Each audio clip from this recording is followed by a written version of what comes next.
Madam, I rise to speak on the budget. Today is the 3 months completion of demonetization. I take this opportunity to offer my condolences to the families of more than 150 people who died on the queues due to demonetization. This House has not adopted a condolence resolution, but I propose that a condolence should be made for them. In Bengal, one man died in Kachrapada on the line. He had a heart attack while standing in the queue. Before anybody could take him to hospital, he died. But I am not on demonetization. For the last 2 days, we have spoken enough on demonetization. Finance Minister has not rocked any boat. He has gone on a conservative path, and so there is no hype and hoopla over his budget. It's conservative, I agree. Now, why is the budget conservative? There's an opportunity for him to take new paths in reform. Why he did not take that? Let me put it this way, ma'am, that the expectation or the speculation of the government was that they will have a windfall of 4 to 5 lakh crores due to demonetization. 15.5 lakh crores were demonetized. They expected that only 10 lakh crores should be deposited. So 5 lakh crores will be with the Reserve Bank. They will pass it on to the government, and that's why the government floated this idea of universal basic income through the economic survey. The government has not been able to do any such thing because there is no money in the kitty. Actually, as much as 15 lakh crores must have been deposited in the banks, which is why the government is not coming forward to speak on the budget. Now, madam, speaking on the budget, the total expenditure is said at 21.46 lakh crores, which is only increased by 6.6%. Normally, a budget should increase by 10%. Out of that, 16 lakh crores is the government's revenue income, which leaves a gap of 5.5 lakh crores. This will be borrowing. So the government will borrow this much amount to fund their projects.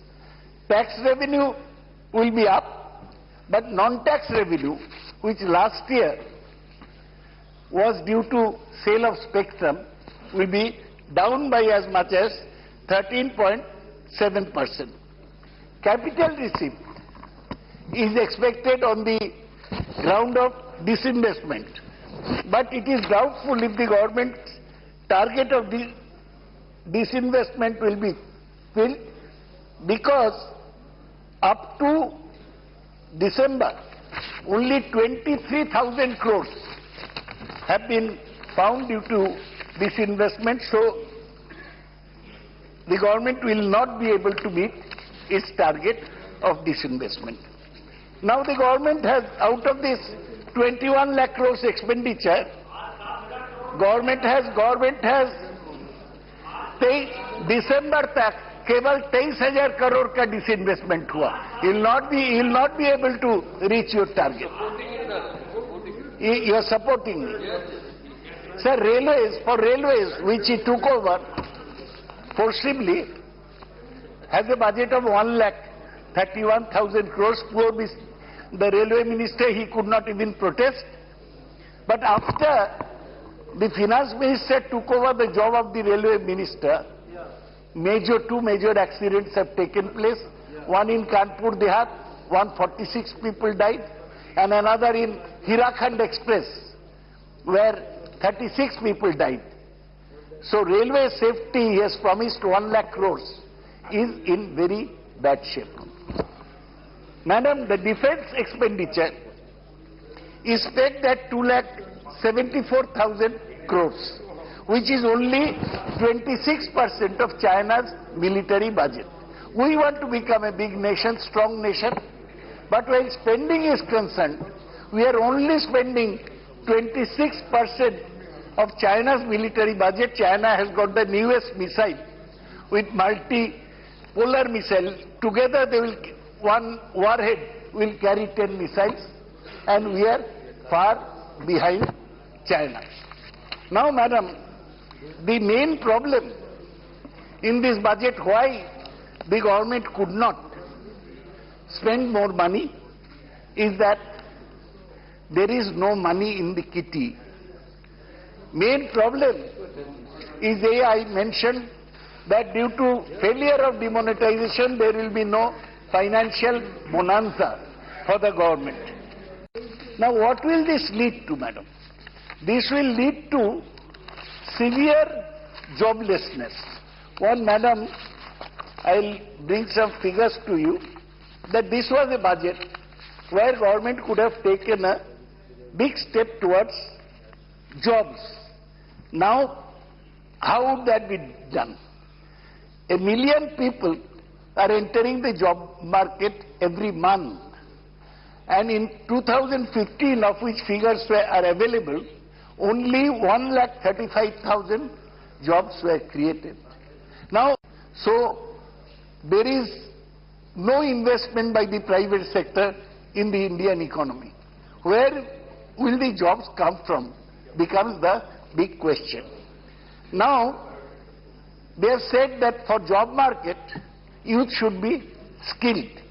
They put a target, Skill India Mission, 400 million Indians employable in 7 years. Now, of this, only 1.76 billion have been skilled. Out of 400 million target, 1.76 million have entered the skill training course, and of them only 5,80,000 have completed their course. So there is a serious shortfall in skilled Indians, and unemployment will grow in the absence of private sector investment. This will be a major problem which the government has not really attended to. Now let us see, madam, how much the government is spending. What about the other point, madam, I want to mention is that the government has rejected the option to boost aggregate demand, to cut indirect taxes, especially excise duty and service tax, which affects everybody. This would have given relief to crores of people. Government has rejected this option, and the government will pay a heavy price in terms of poor demand, lower sales, fewer jobs, and closures of micro, small and medium enterprises. Also, madam, the gross fixed capital formation, meaning net investment, has constantly shrunk under the Modi government and was minus 0.2% in 2016-17. There is absolutely nothing in the budget in terms of either new strategy or policy measures to revive private investment. The other thing that is to be noticed in this budget is there is no talk of real concern to farmers. Hukumdev Narayanji was making big speech. The budget even does not mention minimum support price to farmers, which is absolutely essential, which is... budget पे कहाँ है? Budget पे कहाँ है? बोलने दीजिए। तो आप बैठ जाइए। अरे आप तो फाइनेंशियल नहीं है, बोलिए ना। तो minimum support price at the time of acute agrarian distress is not there. So the government is not being able to provide relief to the farmers at this crucial time. The demonetization has affected farmers, farm workers, manual laborers, self-employed artisans and micro, small and medium business persons. They lost crores of rupees in the form of wages, incomes and capital. There is absolutely nothing for these sections. Yes, there is a little. Mr. Jaitley had the difficult task of doing damage control on behalf of his Prime Minister. Because many sections of the people were affected by demonetization. Many sections were angry. So he has given three sops to these sections. One is towards the middle class. For income between 2.5 lakhs to 5 lakhs, income tax has been reduced from 10% to 5%. One sop. Two, the MSMEs I mentioned earlier have been affected badly. So one sop that for them of A up to turnover up to 50 crores, the tax has been reduced to 25%, the corporate tax.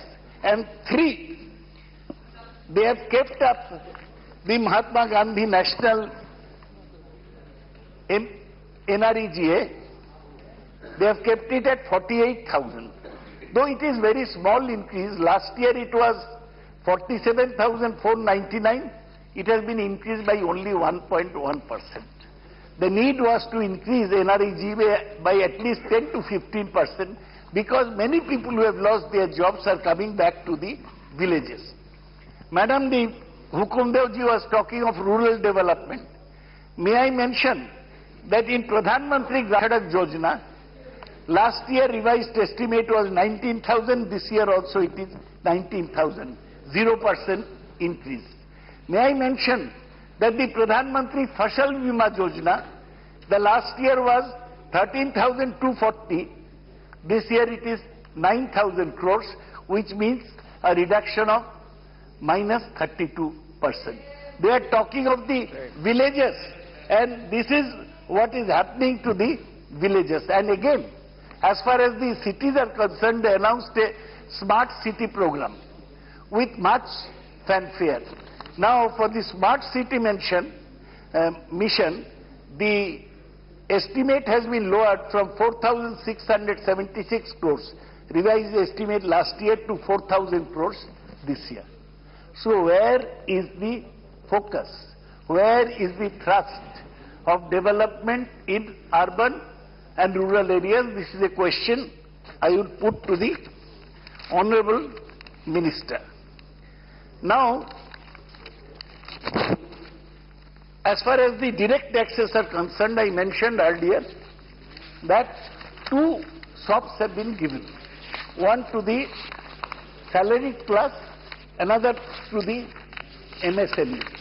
There has been no major cuts in excise.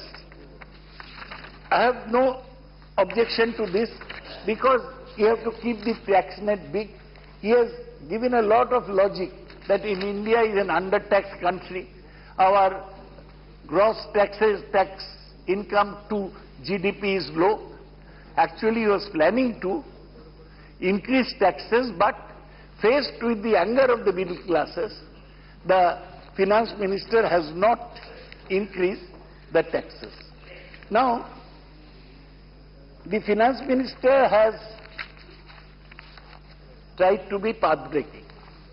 He is saying that he wants a new law on funding of political parties. Instead of 20,000 crores as individual donations, only 2,000 crores they can donate. Rupees.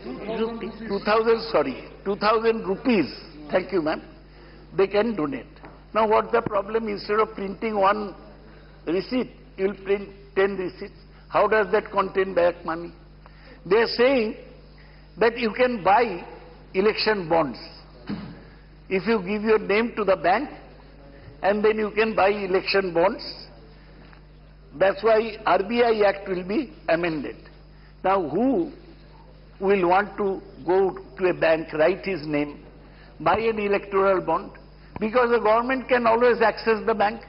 Who are the people who have bought election bonds from you? This is not the way. Our party even yesterday demanded that there should be state funding of elections.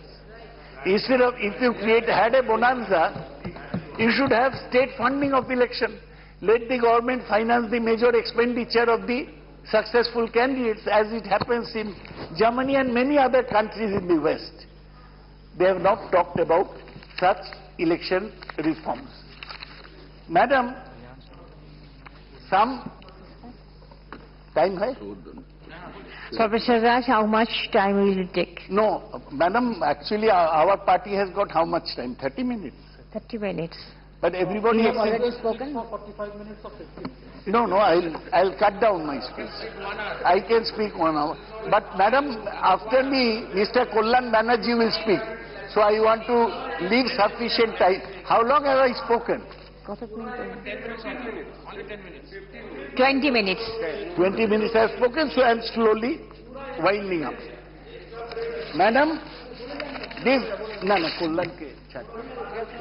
No, Madam, so I have told you...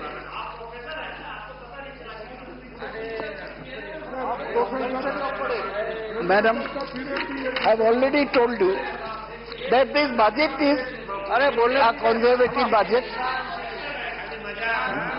No new, Madam, this budget is a conservative budget. Just as there has been no new taxation, there has not been any major rebate in taxes, which will help to create employment. I have mentioned that demonetization has failed to provide the financial bonanza to the government. Demonetization has harmed the economy. Now it is said, even in the economic survey produced by the Government of India, they have said to 3 things. Demonetization will have 3 problems. One is the shocks of demonetization. Shocks. One is aggregate demand shock. Demand will fall. Aggregate supply shock. Production would fall. And aggregate uncertainty shock. People will be very wary of investing new money. Now this is not all. The country faces a grave crisis in the sense that oil prices may rise this year. So this year subsidy has been lowered for petroleum. It may suddenly shoot up. 1. Number 2, trade tension because of the new protectionist policy of United States may reduce global growth, and that will affect India also. This budget does not provide any vision. The economic survey of the Government of India, they said that we need a vision.